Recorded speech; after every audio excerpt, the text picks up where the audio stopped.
Channel থেকে আসছি। কেমন আছেন বলেন তো? আলহামদুলিল্লাহ ভালোই আছি। আচ্ছা, এই যে অটো চালান এখন রাস্তা কি ছাড়াই দিতে হয়?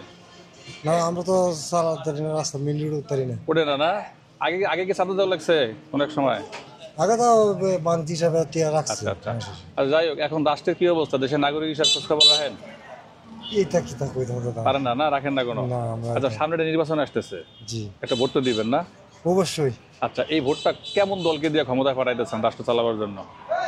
আমরা গরিব আছি, এই দল এই দলই না, আমরা। আপনার একটা ধারণা আছে না যে আমি নাগরিক, এই দলটাকে দিছি বা এই দলটাকে দিই নাই, এই দলটাকে দিলে দেশ ভালো চালাইবে, ঘুষ দুর্নীতি চাঁদাবাজ আইন শৃঙ্খলা ভালো করবে, এরকম একটা পরিকল্পনা করে মানুষ ভোট দেয়।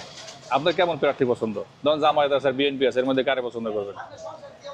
এই তো আমরা মনে গরিব, আমরা তো মনে সারা কাজ করি কাজ। ভোটটা কারে দিবেন? আপনার তো ভোটটা দিয়ে তো একজনকে সরকারকে পাঠাইবেন। ধরুন যে এই এক বছরে যেভাবে পরিবার চাঁদাবাজি দেশে দেখতেছে, তাহলে এইরকম দল যদি আবার ভোট দিয়ে ক্ষমতায় পাঠান তাহলে কি হইব?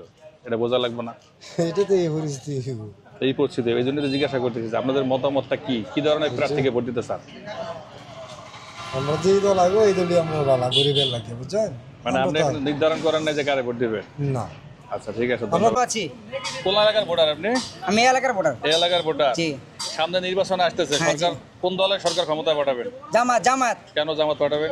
জামাত করলে ভালো, মায়া মানুষ কেমনে চলাফেরা করে উদাম চুদাম ঘুরে এটা সব বদ্ধ হয়ে যাবো। তা আপনার ঘরে মায়া মানুষ যদি আপনি কন্ট্রোল করেন তাহলে তার বাইরে আসে নাই। আমি কন্ট্রোল রেখে দিয়ে বলছি, লেগে বলছি জামাতটা ভোট তুমি, আমার আমি কন্ট্রোল আছে।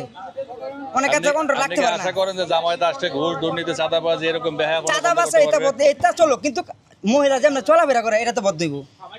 এটাই আপনার অভিযোগ? হ্যাঁ, এটাই আমার অভিযোগ। ধন্যবাদ আপনাকে। ভালো আছে, আপনি ভালো আছেন? আলহামদুলিল্লাহ আমি ভালো আছি। আপনি কোন এলাকার ভোটার? আমি মাইমিসিং ফুলপুর থানার। আচ্ছা, আমার জানার বিষয় হলো দেশের যে অবস্থা চলতেছে, বা এখন তো সরকারের মেয়াদ শেষ, সামনে একটা নির্বাচন দিবে, কোন দলকে বেছে নেবেন ক্ষমতা দেওয়ার জন্য? দল বাইসা নিব, আগে দেখবো কোন দলে ভালো কাজ করবো, যে অনুভূতি বোঝা শুধু আছে বিএনপি আর জামাত, আর কেউ নেই?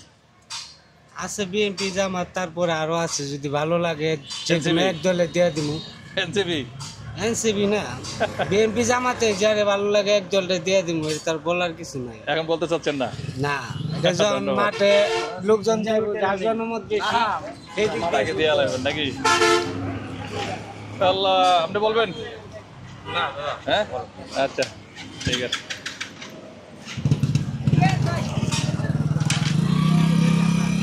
কেমন আছেন? আমি প্রশ্ন করে বলেন, সমস্যা নাই। ভোটার কোন জায়গায় ধরতে হবে না, এটা আমি ধরতেছি। ময়মনসিংহের। আপনাদের এলাকায় কোন দলের প্রভাব বেশি আছে বর্তমানে? দুটোটাই আছে, কোনোটা আছে কোনোটা কম। কোনটা? আওয়ামী লীগের, বিএনপি না জামাত? তিনটাই আছে। তিনটাই আছে। আপনি তো ভোটার, এর আগে ভোট দিয়েছেন কখনো? না, এর আগে কখনো ভোট দিই সামনে নাই। নতুন ভোট দিবেন, চিন্তা ভাবনায় আছি। 4 কোটি ভোটার নতুন হয়েছে, তার মধ্যে আপনি একজন। কারে ভোট দিবেন? এখন এটা নির্ধারিত হয় নাই। টাকা দিলে ভোট বেশি চালাবেন এরকম চিন্তা করতেছেন? এরকম কোনো কিছু তো আমরা তো ভোট দেবো কিভাবে? করবেন না? আমরা ভোট দেওয়ার আগে ভোট হয়ে যায়, এই জায়গায় ভোটটা দেবো কোথায়? নিয়ম নাই। এবার সিএসি বলছে যে এই বাংলাদেশের সৃষ্টির পরে এরকম ভালো নির্বাচন আর কেউ দিতে পারবে না, যে নির্বাচন সামনে আসতেছে। দেখা যাক, সময় আসুক, সময়ে কথা বলবে। এখন আর বলার মতো কোনো কিছু নাই। আসসালামু আলাইকুম। ভালোই আছি, আল্লাহর রহমতে। আমরা ভালো। আচ্ছা, আমরা জানার চাচ্ছিলাম যে দেশের যে বর্তমান পরিস্থিতি, এভাবে খোঁজ খবর রাখেন কিছু? হয়তো কিছু রাখতে আছি। যেমন দুই একটা খবর বলেন তো, কি অবগত আছেন দেশের বর্তমান পরিস্থিতিতে? পরিস্থিতি তো বর্তমানে যে পরিস্থিতি চলছে, এই পরিস্থিতি হলে তো বাংলাদেশ অচলের পথে যাবে গল্প কিছুদিনের ভিতরে একদম। আচ্ছা, এখন সামনে তো একটা নির্বাচনের ডেট মোটামুটি ঘোষণা হয়ে গেছে, এখন কি করবেন? কোন দলকে ক্ষমতা দিলে দেশ ভালো চলবে বলে মনে করেন?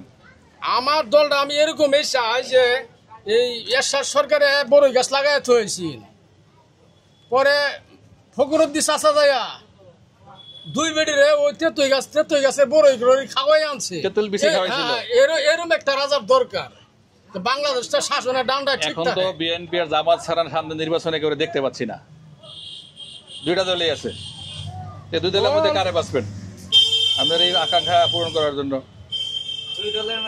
বাচ্চা আমি শেষ করতে পারতেছি না, একটারও বাচ্চা শেষ করতে পারতেছি। তার মানে কি ভোট দিবেন না? কেমনে দিয়াম, কই দিয়াম, খুব চিন্তা ভাবনায় আছি। ভোটার প্রার্থী খুঁজে পাচ্ছেন না? তা আওয়ামী লীগ ফিরে আসলে কি ভালো হবে বলেন? না না না না, আওয়ামী লীগ এটা পলায় গেছে, এটা বাংলাদেশের দরকার নাই। এটারও দরকার নাই? না না না, দরকার আছে দুজি যেরকম খালেদা জিয়ার মতন হাজার তুই খায় দুই বাচ্চা থাকতো, তাহলে তার দরকার আছে। দরকার ছিল। তাহলে আমরা কি ধরবো? আপনার দেশের নাগরিক হিসাবে কোনো মানে নাগরিকত্ব প্রয়োগ করবেন না বা নাগরিক অধিকার প্রয়োগ করবেন না সামনে নির্বাচনে? করুন তো অবশ্যই লাগবো।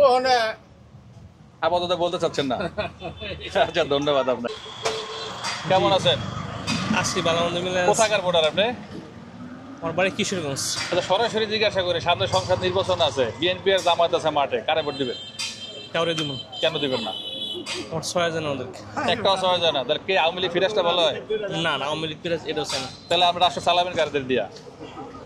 রাষ্ট্র আসলে মানে রাষ্ট্র একটা চালানো বলতে রাষ্ট্র রাজনীতি দলের নেতাই চালাবে। আপনারা আমরা যদি ভোট দেওয়া সঠিক লোকটাকে নির্ধারণ না করি, যেমন একটা কথা প্রচলিত বাংলাদেশে ছিল, আমার ভোট আমি দেবো, যাকে খুশি তাকে দেবো, এটা কিন্তু ভুল স্লোগান। আমার ভোট আমি দেবো, যোগ্য প্রার্থী যে তাকে দেবো, এইটা উচিত ছিল আমাদের স্লোগানটা। আমরা কিন্তু 53 বছর স্বাধীনতার পরে কিন্তু ভুল স্লোগানে অবস্থা ছিলাম, এখন কিন্তু সেই সুযোগ নাই। তাহলে আপনি কিভাবে নির্বাচন করবেন নেতা বলেন? আসলে বিষয়টা এরকম, আমি যেরকম ভাবি এটা হলো আপনার বিগত 53 বছরে বাংলাদেশের বয়স, 53 বছরের মধ্যে যারা রাষ্ট্র পরিচালনা করছে সবাই দুর্নীতি আর লুটপাট করছে। হ্যাঁ, দুর্নীতি লুটপাটের মধ্যে দিয়ে আজকে 53 বছর, কিন্তু এখন পর্যন্ত কোনো রাষ্ট্রনায়ক বা কোনো যারাই চালাইছে দুর্নীতি পারে না, কারণ সাধারণ মানুষ এই দুর্নীতি গেরা কলের মধ্যে আছে। আপনি দেখেন আওয়ামী লীগ 5ই আগস্ট আওয়ামী লীগ মানে হটাইছে, তার মানে কি মানুষ ভাবছে একটা ফেসিবাদ মুক্ত সমাজ হবে, একটা মানবিক সমাজ হইব, যেন বৈষম্য দেখো না, অন্যায় দেখো না, কিন্তু অন্যায় আরও বাইরে গেছে। একমাত্র বাংলাদেশে তো একটা দল ঘোষণা দিয়েছে, সেটা জামায়াত ইসলাম, যে আমরা দুর্নীতি করবো না, কাউকে করতে দেবো না। এবারে যুদ্ধ দুর্নীতির বিরুদ্ধে। তারা কোনো গাড়ি নেবে না, ফ্ল্যাট নেবে না, কোনো সরকারি কোনো প্রোটোকল ব্যবহার করবে না, তাদের তো নির্বাচন এজেন্ডা এনে ঘোষণা করতেছে। তাহলে এই দলকে উপরে আস্থা রাখা যায় না? আচ্ছা, আস্থা আমি কীভাবে রাখবো? তার আগেও 62 লক্ষ জোটের সময় বিএনপি জামাত এক রাষ্ট্র চালাইছে, তো তখন তো কালো টাকা সাদা হয়েছে, দুর্নীতি লুটপাট হয়েছে, তখন তো আমরা দৃশ্যমান কোন ফ্যাক্টর দেখলাম না। তাহলে আমাদের কি ভবিষ্যৎ অন্ধকার? ভবিষ্যৎ অন্ধকার না, আসলে আমাদের দেশে, আমাদের বাংলাদেশে এখনো গণতান্ত্রিক যে সঠিক স্পেস এটা আসে নাই। এটা না আসার কারণে বিভিন্ন সময় নির্বাচনের মধ্যে দিয়ে আসলে যারা নির্বাচনের মধ্যে ক্ষমতা আসে তারা কালো টাকা ব্যবহার করে সামনে আইসে পড়ে। আমরা ধরে নিতে পারি আপনি ভোট দিচ্ছেন না? দিব, তবে এদেরকে দিব না। আচ্ছা আচ্ছা, ধন্যবাদ।